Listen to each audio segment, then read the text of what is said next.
About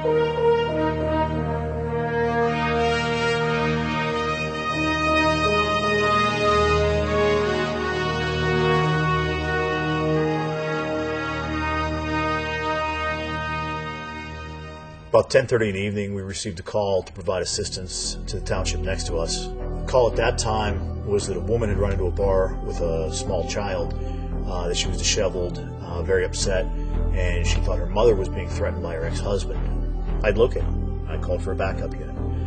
As I did this and I started to pull in towards him, he had several choices at that point of where he wanted to go. And he put his car into gear, and he came straight forward, and he ran my car head on. I was going to walk up, break out the window, and spray, CS gas inside, mace, and just kind of disable him as a driver. That way, even if he did break free, he couldn't take us on a pursuit and endanger anybody else. The driver came up out of his lap and leaned across the seat, which put him right about here from me. And he had a Glock in his hand. I could clearly see that it was a Glock. And without any hesitation, he shot me. His first round went in just at the top of my thigh into the groin area.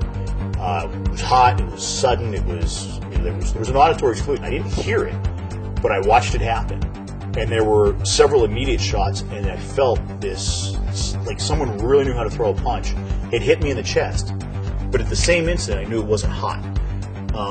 And my mind processed that you're hit, but this one's not bad.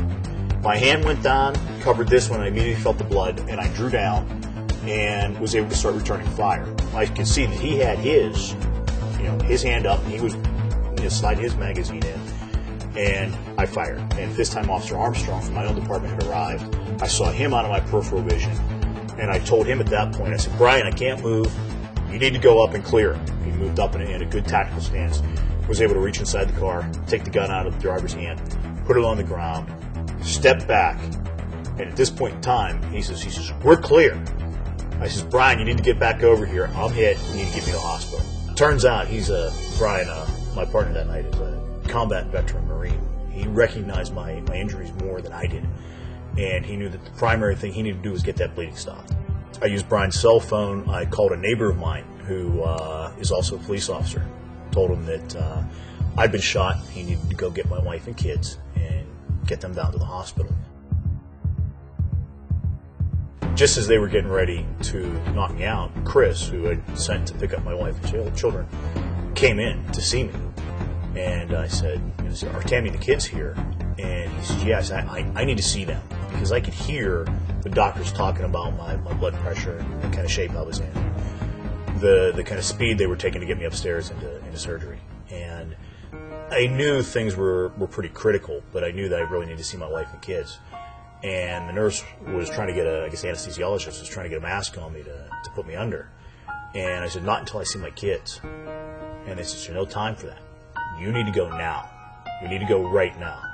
And I actually reached up and I pushed him away. I said, "Not until I see my wife and kids." And the doctor leaned over me and says, "Why don't you just let me save you?"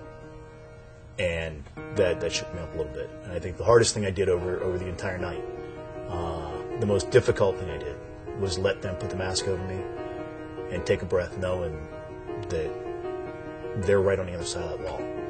And I don't know if you can get to see them.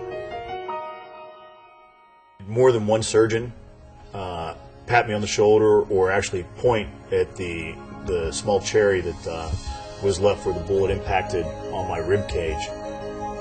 They were as clear as could be. Had I not had my vest on, I wouldn't be there. I'd have never made it into the hospital. It saved my life. This is where the .40 caliber core bond impacted the vest. Those marks are from the crime lab. Penetrated the carrier.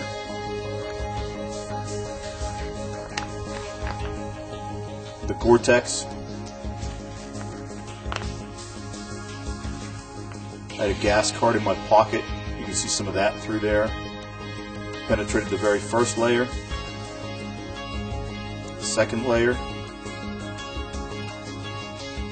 No penetration on the third layer.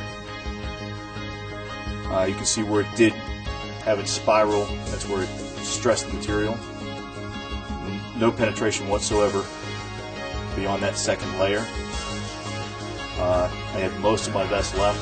The experts that have looked at it said there was no structural damage on the rest.